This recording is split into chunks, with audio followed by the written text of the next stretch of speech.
Grammar, जिसे हम हिंदी में व्याकरण कहते हैं। आज ग्रामर में हम प्रोनाउन सीखेंगे। प्रोनाउन इंग्लिश में कहते हैं और हिंदी में कहते हैं सर्वनाम। प्रोनाउन या सर्वनाम होता क्या है?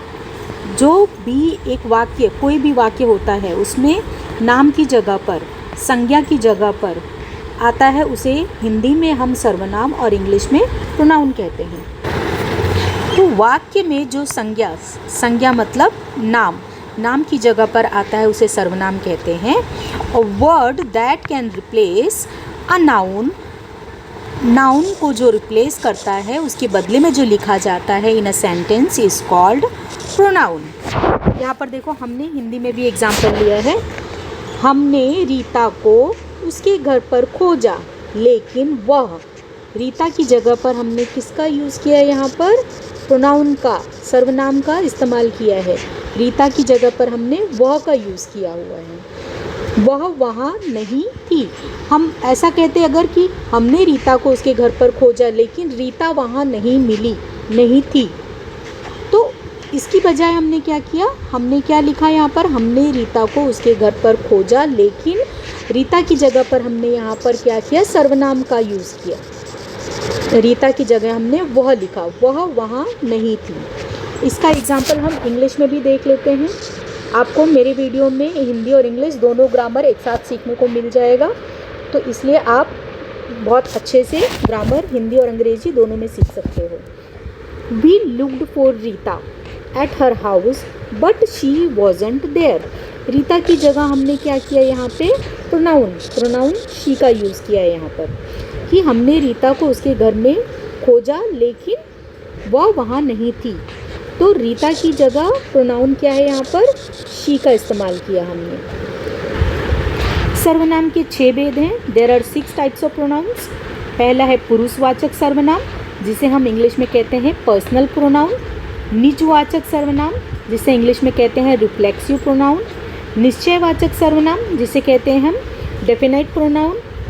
अनिश्चयवाचक सर्वनाम, जिसे कहते हैं इनडेफिनाइट प्रोनाउन। संबंधवाचक सर्वनाम, रिलेटिव प्रोनाउन। प्रश्नवाचक सर्वनाम, इंट्रोगेटिव प्रोनाउन। पुरुषवाचक सर्वनाम, जिसे हम इंग्लिश में पर्सनल प्रोनाउन कहते हैं, उसमें कौन कौन होता है? एक तो स्पीकर होता है, बोलने वाला। दूसरा लिसनर, जो बात को सुन रहा है, सुनने वाला। Others about which it is said, और वो लोग भी जिनके बारे में बात की जा रही है या जिसके बारे में कहा जाता है, वो। ये पुरुषवाचक सर्वनाम पर्सनल प्रोनाउन में होते हैं। अब पुरुषवाचक सर्वनाम के भी कितने भेद हैं? 3 भेद हैं। पहला है उत्तम पुरुषवाचक सर्वनाम, जिसे इंग्लिश में कहते हैं फर्स्ट पर्सन। फर्स्ट पर्सन कौन है? खुद बोलने वाला या लिखने वाला अपने लिए जिस सर्वनाम का प्रयोग करता है, उसे क्या कहते हैं? उत्तम पुरुषवाचक सर्वनाम कहते हैं। एग्जाम्पल, मैं,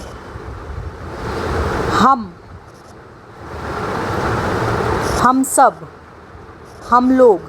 इंग्लिश में आई, वी ऑल। अभी एग्जाम्पल देखिए, यहाँ पर लिखा है हम लोग कल घूमने जाएंगे। हम में कौन शामिल है? खुद बोलने वाला शामिल है और बाकी के लोग भी शामिल हैं। We will go for a walk tomorrow. हम लोग कल घूमने जाएंगे। तो यहाँ पर हम क्या है? हम है उत्तम पुरुषवाचक सर्वनाम, और इंग्लिश में हम उसे कहते हैं फर्स्ट पर्सन। तो यहाँ पर एग्जाम्पल में क्या बोला है? हम लोग कल घूमने जाएंगे। तो जो फर्स्ट पर्सन है, जो मतलब बोल रहा है, उसने अपने लिए किस सर्वनाम का यूज़ किया है? यहाँ पर किसका इस्तेमाल किया है? हम का इस्तेमाल किया है। जो 2-4 उसके और भी फ्रेंड्स होंगे, वो उसके फ्रेंड्स सब मिलके साथ में कल घूमने जाने वाले हैं, वॉक पे जाने वाले हैं। तो यहाँ पर क्या हुआ है? बोलने वाले ने या फिर जो लिखने वाले ने लिखा या बोला है, तो किस सर्वनाम का यूज़ किया है? यहाँ पर उत्तम पुरुषवाचक सर्वनाम का फर्स्ट पर्सन इंग्लिश में उसका यूज़ किया है। मध्यम पुरुषवाचक सर्वनाम सेकेंड पर्सन क्या होता है? अभी सपोज कर, एक तो मैं खुद हूँ, और मैं जिससे बात कर रही हूँ, तो दो लोग हो गए। तो एक तो मैं हो गई फर्स्ट पर्सन और दूसरा जो सामने है वो कौन है, सेकेंड पर्सन। तो जिससे बात की जा रही हो या फिर जिसके बारे में कुछ लिखा जा रहा हो, उसके नाम के बदले में हम जिस सर्वनाम का उपयोग करते हैं उसे क्या कहते हैं, मध्यम पुरुषवाचक सर्वनाम। अभी जैसे दो लोग बात कर रहे हैं, तो एक तो जो बात कर रहा है और जिससे बात कर रहा है, जो बात कर रहा है वो फर्स्ट पर्सन हो गया और जो जिससे बात कर रहा है सामने वाले से, वो कौन हो गया, सेकेंड पर्सन, जिसे हम हिंदी में कहते हैं मध्यम पुरुषवाचक सर्वनाम। तो वो कौन होता है, जिसे उसको बात करते टाइम उसके नाम की जगह पर हम किसका इस्तेमाल करते हैं, तू का यूज़ करते हैं, या फिर तुम कहते हैं, या आप कहते हैं, या आप लोग कहते हैं, या आप सब कहते हैं। जैसे what are you doing, Hindi में कहते हैं तुम क्या कर रहे हो। तुम, अभी मैं तुमसे पूछ रही हूँ, सामने वाले से पूछ रही हूँ, तो मैं उसको कहूँगी तुम क्या कर रहे हो। तो ये क्या हो गया, मध्यम पुरुषवाचक सर्वनाम। तो मैंने यहाँ पर उसका नाम राहुल या राजा क्या कर रहे हो ऐसा नहीं बोला, मैंने राजा या राहुल नाम की जगह पर क्या किया, सर्वनाम का यूज़ किया। लेकिन जो तुम होता है वो क्या है, हिंदी में मध्यम पुरुषवाचक सर्वनाम और इंग्लिश में हम उसे कहते हैं सेकेंड पर्सन कहते हैं। तो जब नाम की जगह पर तुम का, तू का, आप लोग, आप सब का इस्तेमाल होता है, यूज़ किया जाता है, तो हिंदी में हम उसे मध्यम पुरुषवाचक सर्वनाम कहते हैं और इंग्लिश में कहते हैं सेकेंड पर्सन। तो सिंपल सी चीज़ याद रखना है आपको मध्यम पुरुषवाचक सर्वनाम में या सेकेंड पर्सन में कि यहाँ पर दो लोग होते हैं, एक तो मैं और मैं जिससे बात कर रही हूँ वो। तो फर्स्ट पर्सन मैं हो गई और सेकेंड पर्सन ये हो गए। तो मध्यम पुरुषवाचक सर्वनाम या सेकेंड पर्सन में दो लोग होते हैं, एक फर्स्ट पर्सन एक सेकेंड पर्सन, और वहाँ पर हम सर्वनाम की जगह पे तू, तुम, आप लोग और आप सबका इस्तेमाल करते हैं। जैसे यहाँ पर एग्जांपल दिया है, जैसे मैं बोल रही हूँ आपको, आप यहाँ बैठिए, आप यहाँ बैठिए, यू सिट हियर। तो यहाँ पर यू और आप, ये दो क्या हो गए, मध्यम पुरुषवाचक सर्वनाम, और यू क्या हो गया, सेकेंड पर्सन हो गया।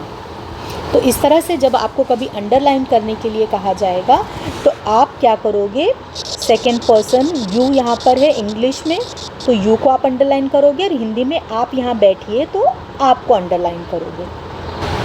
अभी अन्य पुरुषवाचक सर्वनाम क्या है, अन्य मतलब हिंदी में तो हो गया, अन्य मतलब कोई और, थर्ड पर्सन, तीसरे person.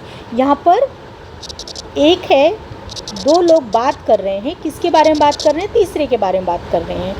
First person second person से थर्ड पर्सन के बारे में बात कर रहा है। तो यहाँ पर कितने लोग हैं, फर्स्ट पर्सन एक तो मैं खुद हो गई और मैं जिससे बात कर रही हूँ वो हो गया, और जिसके बारे में बात कर रही हूँ वो हो गया। या फिर मैं अगर कुछ लिख रही हूँ तो मैं लिख रही हूँ, किसको लिख रही हूँ, जैसे मैं लेटर लिख रही हूँ अपनी मम्मी को, और किसके बारे में बता रही हूँ, थर्ड पर्सन अपने भाई के बारे में। तो थर्ड पर्सन के बारे में जब बात करते टाइम हम सर्वनाम का यूज़ करते हैं, इस्तेमाल करते हैं, तो उसे कहते हैं अन्य पुरुषवाचक सर्वनाम। अभी उदाहरण, जैसे दे, वे लोग, दोज पीपल, ये, दिस, यह, आप, यू। फॉर एग्ज़ाम्पल हिंदी में ले लो, श्याम बड़ा अच्छा लड़का है, मतलब मैं आपको बता रही हूँ, मैं क्या कर रही हूँ, राम को बता रही हूँ श्याम थर्ड पर्सन के बारे में कि क्या है, राम, श्याम जो है वो बहुत अच्छा लड़का है, वह हमेशा सच बोलता है। तो श्याम कौन है, थर्ड पर्सन है। एक तो मैं हूँ जो राम से बात कर रही है, किसके बारे में बात कर रही है, श्याम के बारे में बात कर रही है, बता रही है कि श्याम बड़ा अच्छा लड़का है। अब मैंने यहाँ पर श्याम की जगह पर किसका यूज़ किया, वह का यूज़ किया।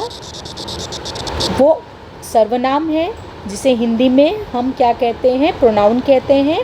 तो मैंने श्याम बार बार ना बोलकर श्याम की जगह पर क्या किया, प्रोनाउन का यूज़ किया। और जब वो तीसरा पर्सन हो जाता है तो हम उसे हिंदी में अन्य पुरुषवाचक सर्वनाम कहते हैं और इंग्लिश में थर्ड पर्सन कहते हैं। होप आपको आज का मेरा वीडियो अच्छे से समझ में आया होगा। अगर आपको अच्छे से समझ में आया है तो प्लीज़ मेरे चैनल को लाइक शेयर एंड सब्सक्राइब ज़रूर कीजिएगा। और आपको कुछ भी डाउट है, कुछ भी आपको समझ में नहीं आ रहा है, तो आप मेरे चैनल पे कमेंट करके अपने डाउट्स को क्लियर कर सकते हैं। Thank you.